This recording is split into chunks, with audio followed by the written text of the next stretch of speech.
I'm Erin and this is Runa. So I had a dog before Runa. Her name was Mia. She's a little chocolate lab. Mia had a knee injury about a year ago, and so I knew I would have to start the process of getting a new dog. She's still here and she still lives with me, but I knew that her mobility wasn't as good as it used to be.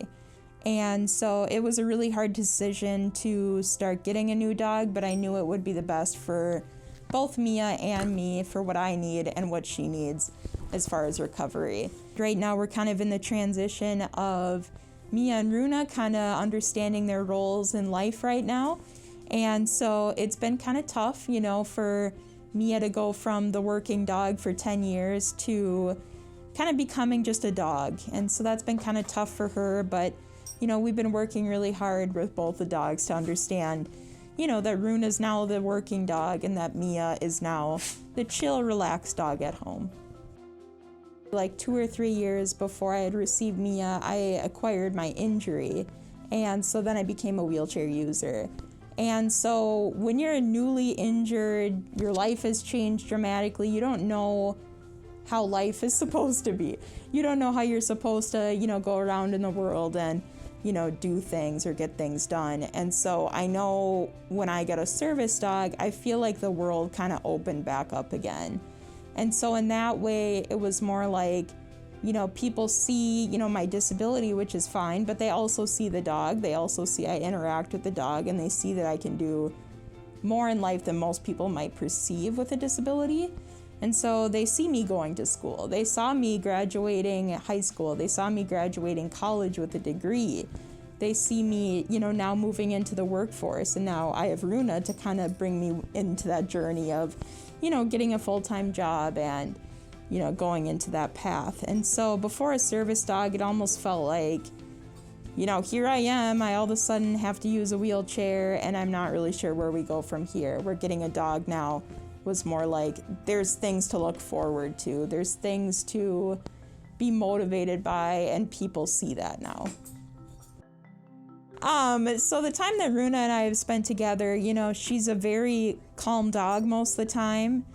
And, it just seems like she has really good empathy. And I remember, her foster home telling me that was a huge, strong point of hers, is that it seems like she understands people really well and can kind of take the emotions from someone and kind of adapt to that type of environment. And so that's been a huge strong point for me, is because she's able to kind of take that energy and see how to kind of adapt to that. So a big thing with me is that I drop a lot of things. I have limited hand mobility, so I probably drop like 20 things in a day, so that'll be a huge role in her life, is picking up a million things that I drop. And another thing is that, during the winter in Minnesota, you have to wear a million different layers, and so that's another huge role of hers, is that I'm, used to having the dog take the gloves off, bring the gloves back to me, or put it on the table, or whatever the case may be. And so taking off gloves, taking off jackets, sweatshirts, whatever that is. And so assistance with that, along with, opening doors and probably turning on and off lights.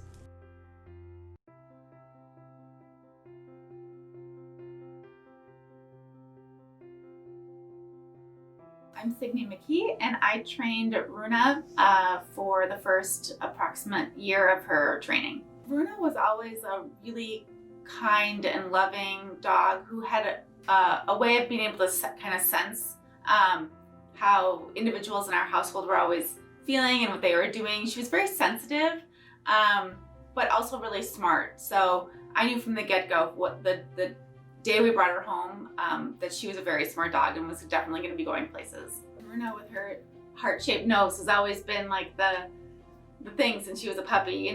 She's got the little dent on the top of her nose that it just reminds me of a heart, like that she's wearing her heart on the front of her face. We brought Runa home. I have 3 kids. We were all kind of in it together because we've trained other Helping Paws dogs. The kids know all about clicker training and the first steps in order to get the puppy on the right path. And so everyone was really involved from the get-go, which was really fun.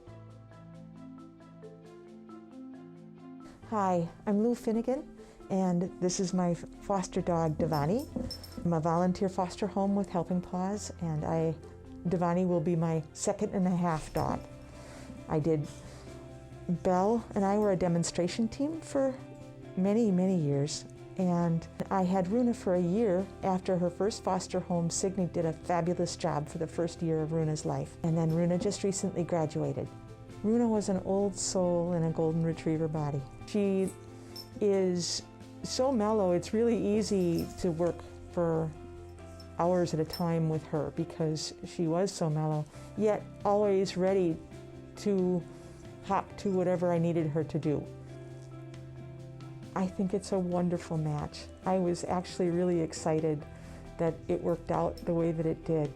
The best thing that I heard is when I asked how it was going, they said, "You would think that they've been together for years." And to me, one of the greatest traditions that we have on handoff day is that handoff of the leash to the new person. Runa, as I backed away from the chair, Runa came to me and I squatted down and she gave me one last snuggle. And then she went right back to Erin and did a rise, just a really gentle rise on Erin's lap, and looked at me like, "Look, Mom, it's okay. This is where I belong." And I'm so happy for Erin because Runa is just a really special dog. When you decide on an organization that you want to go with for a service dog, it's a huge decision. And I know with Helping Paws dogs, we have heard a million wonderful things about Helping Paws in the community. And so that was a huge strong point of why I decided to go with Helping Paws. I'm glad I did make that decision because, all of the staff have been incredibly helpful. There's a lot of follow-up, which is great because people are always changing. The environment you're in always changes. I went to school in Arizona, which is obviously significantly different from Minnesota.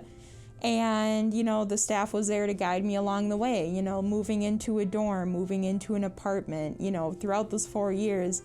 The environment around me and my previous dog had been changing constantly. So that follow-up has been, amazing to have. And I know that's pretty unique to Helping Paws. I think as I move forward with Runa, what I'm hoping is that, as we transition into a world where Mia might not be there, that she kind of, fills in that spot and we develop a really great relationship.